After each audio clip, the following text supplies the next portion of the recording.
ओम बृहस्पति देवाय नमः। ओम विष्णवे नमः। ओम नमो भगवते वासुदेवाय नमः। प्रेम से बोलिए बृहस्पति देव भगवान की जय।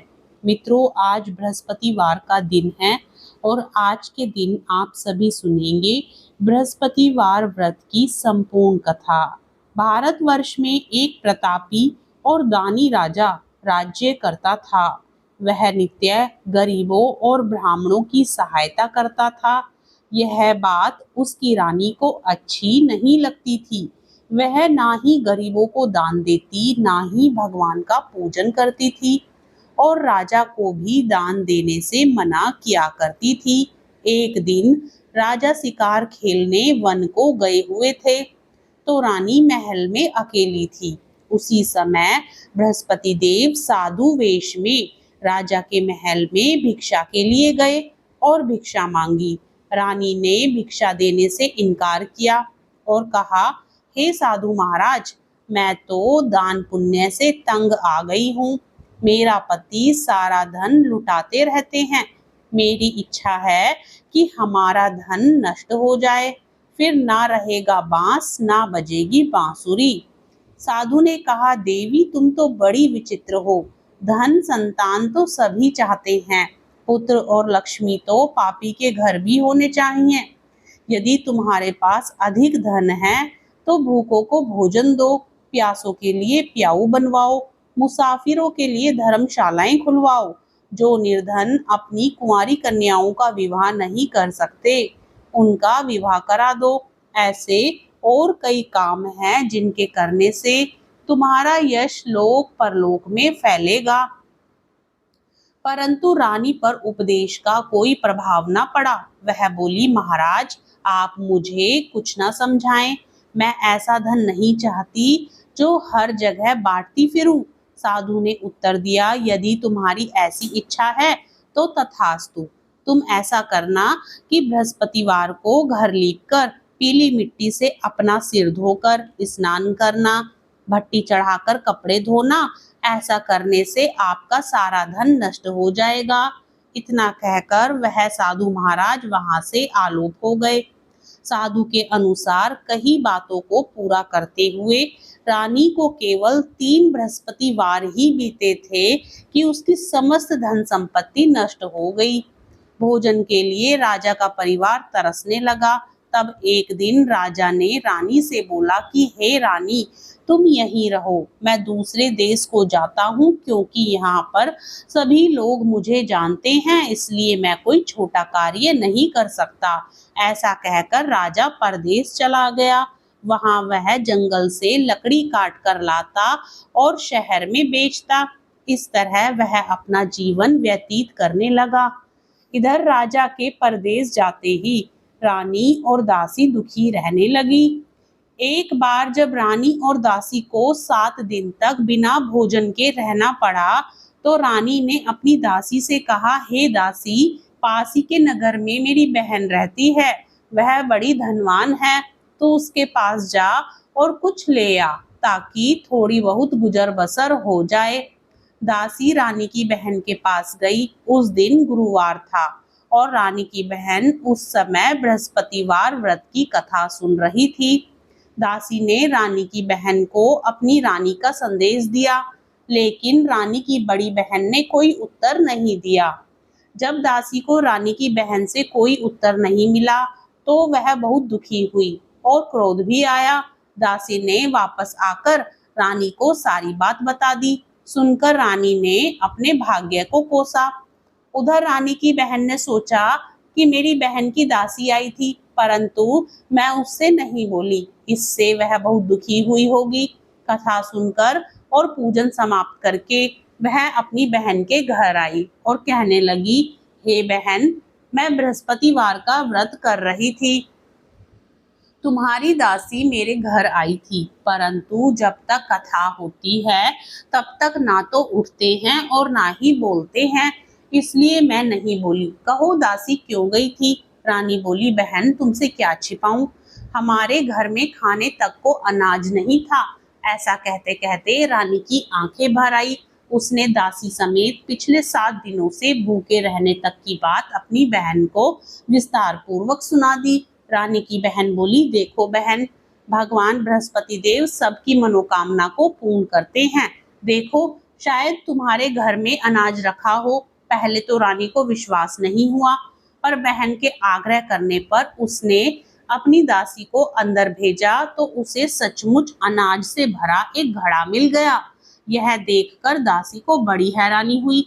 दासी रानी से कहने लगी, हे रानी, जब हमको भोजन नहीं मिलता तो हम व्रत ही तो करते हैं, इसलिए क्यों ना इनसे व्रत और कथा की विधि पूछ ली जाए ताकि हम भी व्रत कर सकें। तब रानी ने अपनी बहन से बृहस्पतिवार व्रत के बारे में पूछा। उसकी बहन ने बताया, बृहस्पतिवार के व्रत में चने की दाल और मुनक्के से विष्णु भगवान का केले की जड़ में पूजन करें तथा दीपक जलाएं, व्रत कथा सुने और पीला भोजन ही करें। इससे बृहस्पति देव प्रसन्न होते हैं। व्रत और पूजन विधि बताकर रानी की बहन अपने घर को लौट गई। 7 दिन के बाद जब गुरुवार आया तो रानी और दासी ने व्रत रखा। घुड़साल में जाकर चना और गुड़ लेकर आई, फिर उससे केले की जड़ तथा विष्णु भगवान का पूजन किया। अब पीला भोजन कहाँ से आए, इस बात को लेकर दोनों बहुत दुखी थी, क्योंकि उन्होंने व्रत रखा था, इसलिए बृहस्पति देव भगवान उनसे प्रसन्न थे। इसलिए वे एक साधारण व्यक्ति का रूप धारण कर 2 थालों में सुंदर पीला भोजन दासी को दे गए। भोजन पाकर दासी प्रसन्न हुई और फिर रानी के साथ मिलकर भोजन ग्रहण किया। उसके बाद वे सभी गुरुवार को व्रत और पूजन करने लगी। बृहस्पति भगवान की कृपा से उनके पास फिर से धन संपत्ति आ गई, परंतु रानी फिर से पहले की तरह आलस्य करने लगी। तब दासी बोली, देखो रानी, तुम पहले भी इस प्रकार आलस्य करती थी। तुम्हें धन रखने में कष्ट होता था, इस कारण सभी धन नष्ट हो गया, और अब जब भगवान बृहस्पति की कृपा से धन मिला है तो तुम्हें फिर से आलस्य होता है। रानी को समझाते हुए दासी कहती है कि बड़ी मुसीबतों के बाद हमने यह धन पाया है, इसलिए हमें दान पुण्य करना चाहिए, भूखे मनुष्यों को भोजन कराना चाहिए और धन को शुभ कार्यों में खर्च करना चाहिए, जिससे तुम्हारे कुल का यश बढ़ेगा, स्वर्ग की प्राप्ति होगी और पितृ प्रसन्न होंगे। दासी की बात मानकर रानी अपना धन शुभ कार्यों में खर्च करने लगी, जिससे पूरे नगर में उसका यश फैलने लगा। एक दिन राजा दुखी होकर जंगल में एक पेड़ के नीचे आसन जमाकर बैठ गया। वह अपनी दशा को याद करके व्याकुल होने लगा। बृहस्पतिवार का दिन था। एकाएक उसने देखा कि निर्जन वन में एक साधु प्रकट हुए। वह साधु वेश में स्वयं बृहस्पति देवता थे। लकड़हारे के सामने आकर बोले, हे लकड़हारे, इस सुनसान जंगल में तू चिंता मग्न क्यों बैठा है? लकड़हारे ने दोनों हाथ जोड़कर प्रणाम किया और उत्तर दिया, महात्मा जी, आप सब कुछ जानते हैं, मैं क्या कहूँ। यह कहकर रोने लगा और साधु को अपनी आत्मकथा सुनाई। महात्मा जी ने कहा, तुम्हारी स्त्री ने बृहस्पतिवार के दिन बृहस्पति भगवान का निरादर किया है, जिसके कारण रुष्ट होकर उन्होंने तुम्हारी यह दशा कर दी। अब तुम चिंता को दूर करके मेरे कहने पर चलो तो तुम्हारे सब कष्ट दूर हो जाएंगे और भगवान पहले से भी अधिक संपत्ति देंगे। तुम बृहस्पतिवार के दिन कथा किया करो। 2 पैसे के चने मुनक्का लाकर उसका प्रसाद बनाओ और शुद्ध जल से लोटे में शक्कर मिलाकर अमृत तैयार करो। कथा के पश्चात अपने सारे परिवार और सुनने वाले प्रेमियों में अमृत व प्रसाद बांटकर आप भी ग्रहण करो। ऐसा करने से भगवान तुम्हारी सब मनोकामनाएं पूरी करेंगे। साधु के ऐसे वचन सुनकर लकड़हारा बोला, हे प्रभु, मुझे लकड़ी बेचकर इतना पैसा नहीं मिलता जिससे भोजन के उपरांत कुछ बचा सको। मैंने रात्रि में अपनी स्त्री को व्याकुल देखा है। मेरे पास कुछ भी नहीं जिससे मैं उसकी खबर मंगा सकूं। साधु ने कहा, हे लकड़हारे, तुम किसी बात की चिंता मत करो। बृहस्पतिवार के दिन तुम रोजाना की तरह लकड़ियां लेकर शहर को जाओ। तुमको रोज से दुगना धन प्राप्त हो जाएगा, जिससे तुम भली भांति भोजन कर लोगे तथा बृहस्पति देव की पूजा का सामान भी आ जाएगा। इतना कहकर साधु अंतर्ध्यान हो गए। धीरे धीरे समय व्यतीत होने पर फिर वही बृहस्पतिवार का दिन आया। लकड़हारा जंगल से लकड़ी काटकर किसी शहर में बेचने गया। उसे उस दिन और दिन से अधिक पैसा मिला। राजा ने चना गुड़ आदि लाकर गुरुवार का व्रत किया। उस दिन से उसके सभी कलेश दूर हुए। परंतु जब दोबारा से गुरुवार का दिन आया तो बृहस्पतिवार का व्रत करना भूल गया। इस कारण बृहस्पति भगवान नाराज हो गए। उस दिन उस नगर के राजा ने विशाल यज्ञ का आयोजन किया तथा शहर में यह घोषणा करा दी कि कोई भी मनुष्य अपने घर में भोजन ना बनावे, ना आग जलावे। समस्त जनता मेरे यहाँ भोजन करने आवे। इस आज्ञा को जो ना मानेगा उसे फांसी की सजा दी जाएगी। इस तरह की घोषणा संपूर्ण नगर में करवा दी गई। राजा की आज्ञा अनुसार शहर के सभी लोग भोजन करने गए, लेकिन लकड़हारा कुछ देर से पहुंचा, इसलिए राजा उसको अपने साथ घर लिवा ले गए और ले जाकर भोजन करा रहे थे तो रानी की दृष्टि उस खूंटी पर पड़ी जिस पर उसका हार लटका हुआ था। वह वहां पर दिखाई नहीं दिया। रानी ने निश्चय किया कि मेरा हार इस मनुष्य ने चुरा लिया है। उसी समय सिपाहियों को बुलाकर उसको कारागार में डलवा दिया। जब लकड़हारा कारागार में पड़ गया और बहुत दुखी होकर विचार करने लगा कि ना जाने कौन से पूर्व जन्म के कर्म से मुझे यह दुख प्राप्त हुआ है, और उसी साधु को याद करने लगा जो कि जंगल में मिला था। उसी समय तत्काल बृहस्पति देव साधु के रूप में प्रकट हुए और उसकी दशा को देखकर कहने लगे, अरे मूर्ख, तूने बृहस्पति देव की कथा नहीं करी, इस कारण तुझे दुख प्राप्त हुआ है। अब चिंता मत कर। बृहस्पतिवार के दिन कारागार के दरवाजे पर 4 पैसे पड़े मिलेंगे। उनसे तू बृहस्पति देव की पूजा करना, तेरे सभी कष्ट दूर हो जाएंगे। बृहस्पतिवार के दिन उसे 4 पैसे मिले। लकड़हारे ने कथा कही। उसी रात्रि को बृहस्पति देव ने उस नगर के राजा को स्वप्न में कहा, हे राजा, तुमने जिस आदमी को कारागार में बंद कर दिया है वह निर्दोष है, वह राजा है, उसे छोड़ देना। रानी का हार उसी खूंटी पर लटका है। अगर तू ऐसा नहीं करेगा तो मैं तेरे राज्य को नष्ट कर दूंगा। इस तरह रात्रि के स्वप्न को देखकर राजा प्रातःकाल उठा और खूंटी पर हार देखकर लकड़हारे को बुलाकर क्षमा मांगी तथा लकड़हारे को योग्य सुंदर वस्त्र आभूषण देकर विदा कर दिया। बृहस्पति देव की आज्ञा अनुसार लकड़हारा अपने नगर को चल दिया। राजा जब अपने नगर के निकट पहुंचा तो उसे बड़ा आश्चर्य हुआ। नगर में पहले से अधिक बाग, तालाब, कुएं तथा बहुत सी धर्मशाला, मंदिर आदि बन गई हैं। राजा ने पूछा, यह किसका बाग और धर्मशाला है? तब नगर के सब लोग कहने लगे, यह सब रानी और बांदी के हैं। तो राजा को आश्चर्य हुआ और गुस्सा भी आया।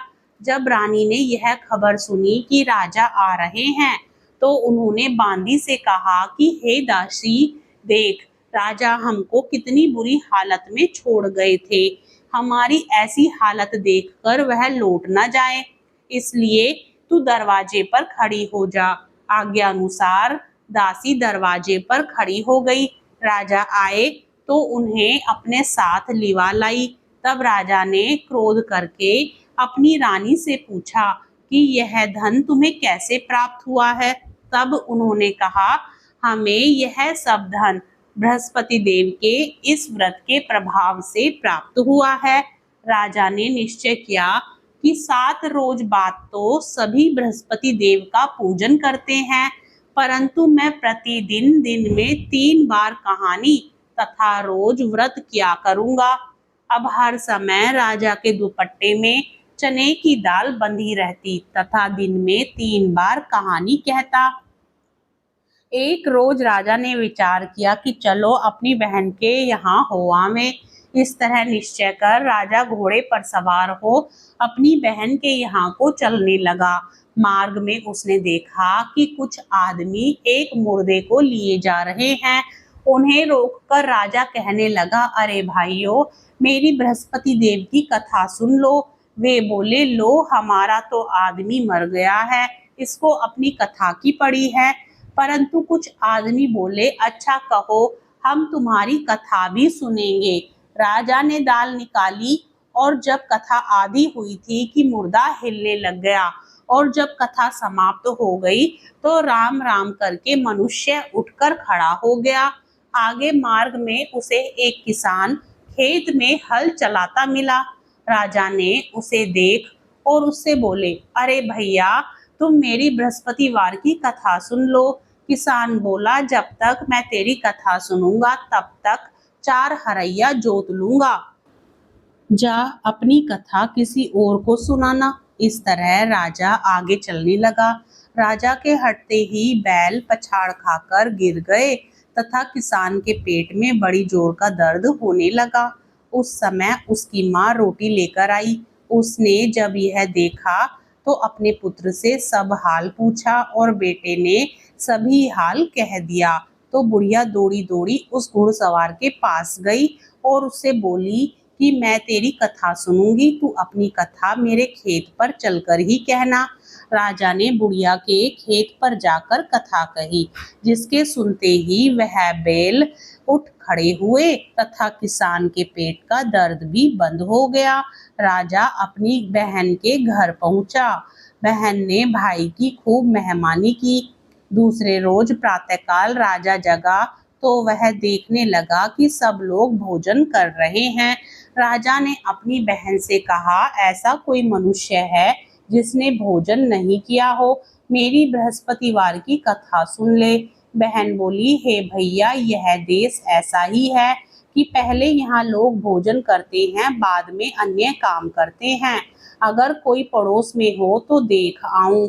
वह ऐसा कहकर देखने चली गई, परंतु उसे कोई ऐसा व्यक्ति नहीं मिला जिसने भोजन ना किया हो। अतः वह एक कुम्हार के घर गई जिसका लड़का बीमार था। उसे मालूम हुआ कि उनके यहाँ 3 रोज से किसी ने भोजन नहीं किया है। रानी ने अपने भाई की कथा सुनने के लिए कुम्हार से कहा। वह तैयार हो गया। राजा ने जाकर बृहस्पतिवार की कथा कही, जिसको सुनकर उसका लड़का ठीक हो गया।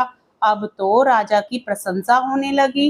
एक रोज राजा ने अपनी बहन से कहा कि हे बहन, हम अपने घर को जाएंगे, तुम भी तैयार हो जाओ। राजा की बहन ने अपनी सास से कहा। सास ने कहा, हाँ चली जा, परंतु अपने लड़कों को मत ले जाना, क्योंकि तेरे भाई की कोई औलाद नहीं है। बहन ने अपने भैया से कहा, हे भैया, मैं तो चलूंगी, पर कोई बालक नहीं जाएगा। राजा बोला, जब कोई बालक नहीं चलेगा तब तुम ही क्या करोगी। बड़े दुखी मन से राजा अपने नगर को लौट आया। राजा ने अपनी रानी से कहा, हम निर्वंशी हैं, हमारा मुंह देखने का धर्म नहीं है और भोजन आदि भी नहीं किया। रानी बोली, हे प्रभु, बृहस्पति देव ने हमें सब कुछ दिया है, वह हमें औलाद भी अवश्य देंगे। उसी रात को बृहस्पति देव ने राजा से स्वप्न में कहा, हे राजा, उठ, सभी सोच त्याग दे, तेरी रानी गर्भ से है। राजा को यह बात सुनकर बड़ी खुशी हुई। 9वें महीने में उसके गर्भ से एक सुंदर पुत्र पैदा हुआ। तब राजा बोला, हे रानी, स्त्री बिना भोजन के रह सकती है, पर बिना कहे नहीं रह सकती। जब मेरी बहन आए तो तुम उससे कुछ कहना मत। रानी ने सुनकर हाँ कर दिया। जब राजा की बहन ने यह शुभ समाचार सुना तो वह बहुत खुश हुई तथा बधाई लेकर अपने भाई के यहाँ आई। तभी रानी ने कहा, घोड़ा चढ़कर तो नहीं आई, गधा चढ़ी आई। राजा की बहन बोली, भाभी, मैं इस प्रकार ना कहती तो तुम्हें औलाद कैसे मिलती। बृहस्पति देव ऐसे ही हैं, जैसी जिसके मन में कामनाएं हैं सभी को पूर्ण करते हैं। जो सद्भावना पूर्वक बृहस्पतिवार का व्रत करता है एवं कथा पढ़ता है अथवा सुनता है और दूसरों को सुनाता है, बृहस्पति देव उसकी सभी मनोकामना पूर्ण करते हैं। भगवान बृहस्पति देव उसकी सदैव रक्षा करते हैं। संसार में जो मनुष्य सद्भावना से भगवान जी का पूजन व्रत सच्चे हृदय से करते हैं तो उनकी सभी मनोकामनाएं पूर्ण करते हैं। जैसी सच्ची भावना से रानी और राजा ने उनकी कथा का गुणगान किया तो उनकी सभी इच्छाएं बृहस्पति देव जी ने पूर्ण की थी।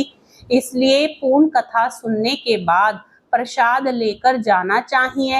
हृदय से उसका मनन करते हुए जयकारा बोलना चाहिए।